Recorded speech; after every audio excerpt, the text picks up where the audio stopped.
Welcome to Mia's Stories. Make sure to subscribe to never miss an update, and a lucky chance to video chat with me. Nathan Bishop arrived at the vintage service station, complete with antiquated pumps and a friendly attendant ready to assist. Anxious, he scanned the surroundings as the elderly attendant approached. "Do you have the latest local maps?" Nathan inquired. "They are in the office." "I'll fetch one for you," the attendant replied. As the attendant headed back to the office, Nathan prepared to follow but halted when he spotted a police cruiser turning onto the highway. "Never mind," Nathan exclaimed, shutting the door, starting the unfamiliar car, and swiftly merging back into traffic. "That was too close. Next time, Dave, stick to familiar territory." This marked Dave's third acquisition in as many days. None of the previous owners were willing to part with their vehicles willingly, so Dave relieved them of that particular burden. He possessed a chilling demeanor, honed over 15 years behind bars for known offenses. Beyond those, including burglary, pedophilia, and rape, with some robberies mixed in, the burden of proof eluded the authorities. Ultimately, his charges boiled down to possession of a minor amount of a controlled substance and carrying a concealed weapon, a shiv, quite the joke. The silver-gray Toyota accelerated to the local speed limit of 55 miles per hour and maintained its pace.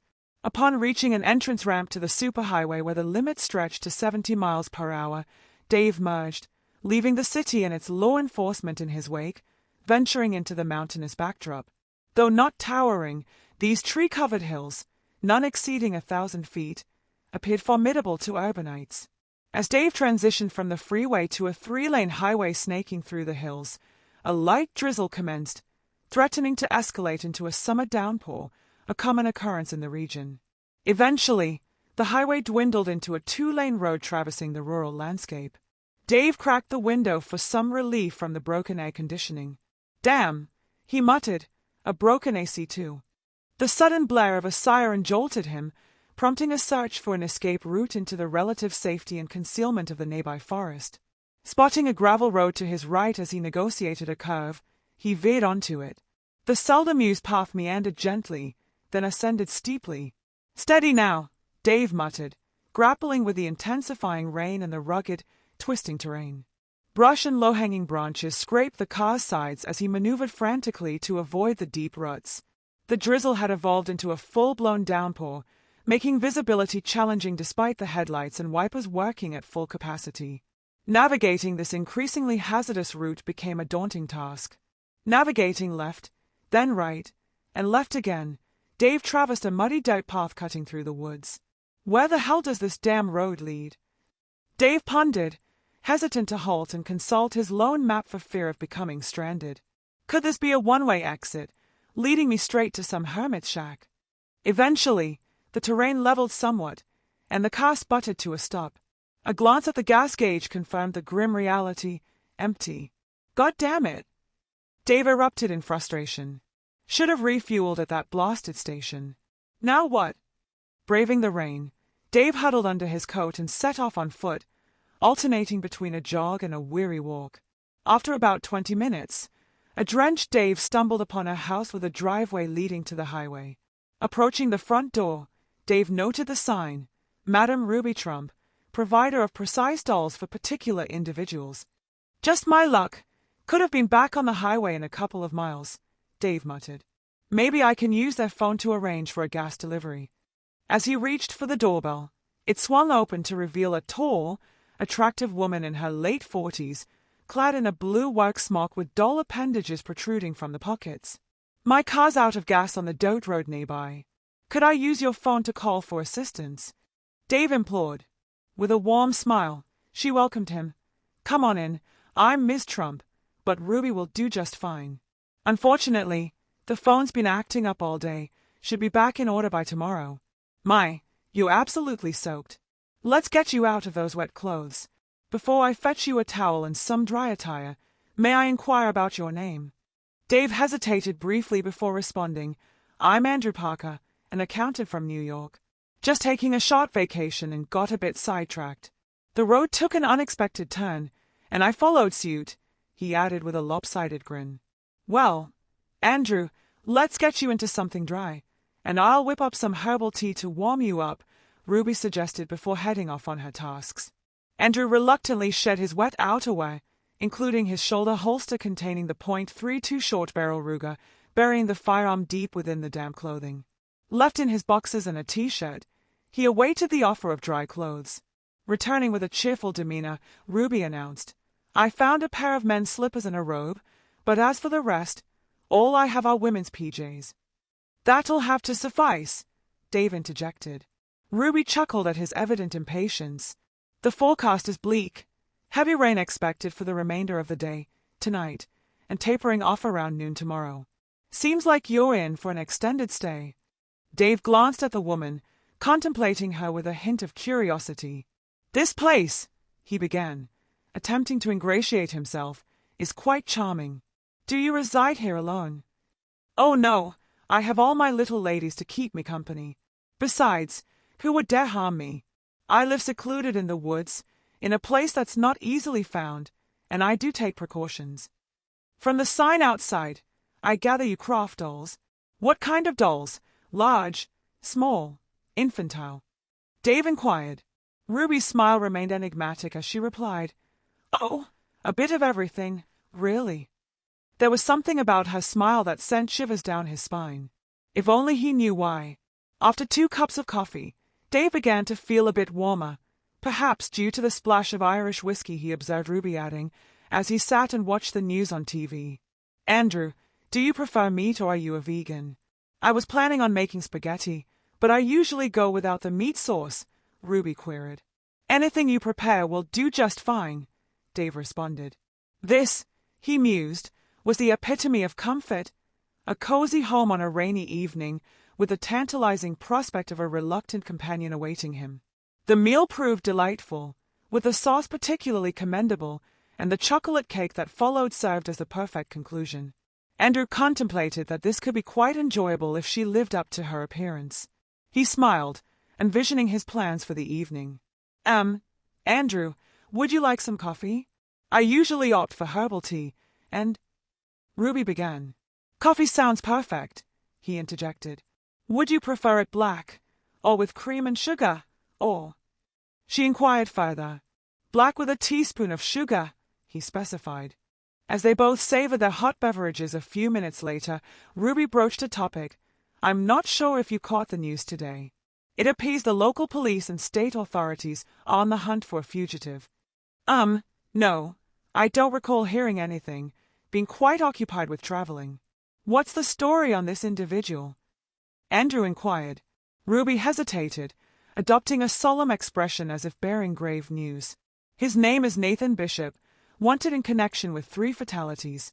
He's committed a bank robbery 2 states over, stolen numerous vehicles, and reportedly sworn to evade capture at all costs." "He sounds like quite the seasoned criminal," Andrew interjected, prompting her to continue. "According to some accounts, Nathan Bishop's criminal record extends far beyond what he's been officially charged with. He's been implicated in acts of pedophilia, rape, and arson." Nathan's mind raced, momentarily startled by the revelation. "Wow, he's quite the villain," he remarked casually, taking a sip of his coffee. "Oh, he'll face justice eventually. They all do," Ruby affirmed. "More coffee with a little something extra?" "Yes, please. Given his evasion thus far, what makes you so sure?" Nathan inquired, feigning disinterest. As she served the coffee, Ruby replied cryptically, "Oh, Andrew, there are ways. You wouldn't believe how some men atone for their sins. Do you happen to have a car? Perhaps I could procure some gas from it." Nathan swiftly changed the subject. "My car's in the shop. Busted radiator, hoses, AC unit belts, and fan. Got into an accident. A truck backed into me in a parking lot. Can you believe it? I've logged over 40,000 miles of incident-free driving, and now this. My hair and nails are a disaster, and I can't even make it to the beauty salon," Ruby lamented. Women, he reflected, always concerned about appearances. A man, on the other hand, takes charge, gathering all necessary information to pursue legal action against any unfortunate soul who crosses his path, or at least, he used to. As Ruby tended to the dishes, traditional women's work, according to Nathan, he kept an eye out for any news of his recent exploits. Once she finished, she joined him and inquired, "Find anything interesting?" "Only cartoons." "Say, Ruby, it's just us here. So how about, why am I suddenly so drowsy?" Nathan struggled to articulate. Ruby smiled knowingly. "You do seem rather sleepy. Why don't you close your eyes? You could use a good rest, and I have a special tea for you. I'll go fetch it. It promises pleasant dreams." "This woman seems to have a tea for every occasion," Nathan mused. "Thanks," he muttered, sipping the sweetened brew. The tea intensified his drowsiness, and within minutes, he found himself sleepwalking toward a bedroom. Assisting him out of his robe and into bed, Ruby leaned in and whispered softly, "Yes, Nathan, there are indeed ways for a man to face severe consequences, as you'll soon discover." Dave spent a restless night, with a prickling all over, like thousands of little needles were traveling all over him, that was followed by a wrenching of his stomach, a speeding up of his heartbeat, then the absolute quiet. Next, he had a feeling of being lifted and moved, then the needles returned again. There was a strange feeling of shrinking, then a sharp pain in the groin, as if someone was pulling on it. That was followed by rigidity in the limbs, a feeling like he lost all ability to move his joints. Then the dream started. "Rockabye baby in the treetop. No longer will you be chased by a cop. Oh yes, she's such a pretty little girl. I just can't wait to get my prick in you. There'll be 2 in the front, and 1 in the back. Not one little love hole will you lack. Yes, my sweet little thing. You'll have a new daddy to take real good care of his pumpkin. I'll show you how to really please your dada. Just take it, sweetie. You'll soon love it. Now remember, you do what daddy wants you to do, and you'll get a nice big lollipop to suck on. Oh, such a pretty baby. What's her name?" As morning dawned, a voice from the side greeted him with a cheerful "Good morning, Andrew," or should I say Nathan? Nathan attempted to respond but found himself unable to utter a word. His limbs refused to obey, and a strange stiffness gripped his entire body. As he looked up, he was met by the imposing figure of Ruby, now towering over him, her size seemingly doubled, though how remained a baffling mystery. From his limited perspective, he found himself confined within what seemed to be a barred bed, resembling a baby's crib. Soft pastel hues adorned the walls, embellished with motifs of fairies and angels. Within his restricted view, a mobile of assorted shapes and colors dangled above the crib. "Oh, Nathan, if only you could see yourself now," she remarked.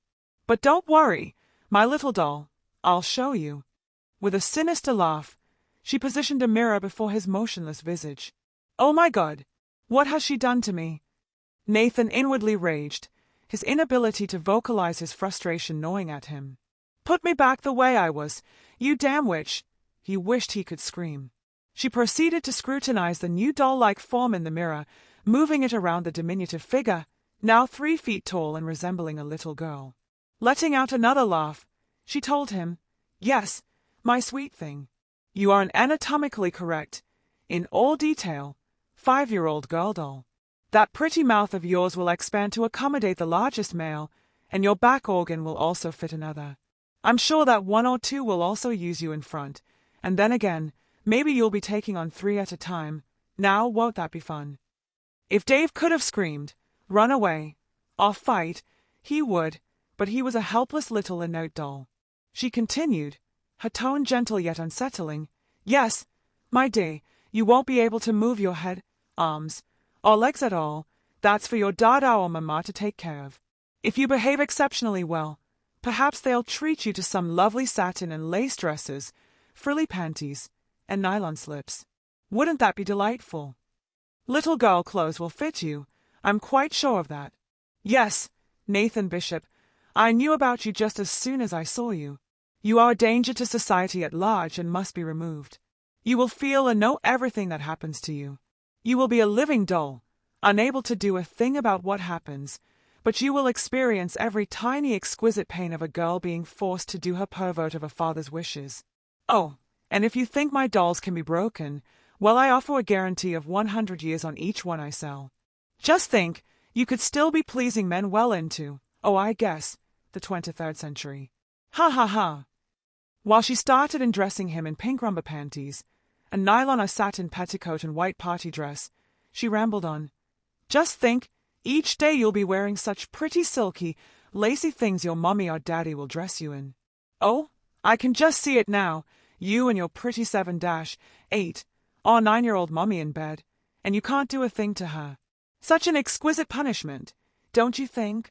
Or maybe your dada will want his friends to experience the pleasures you can give.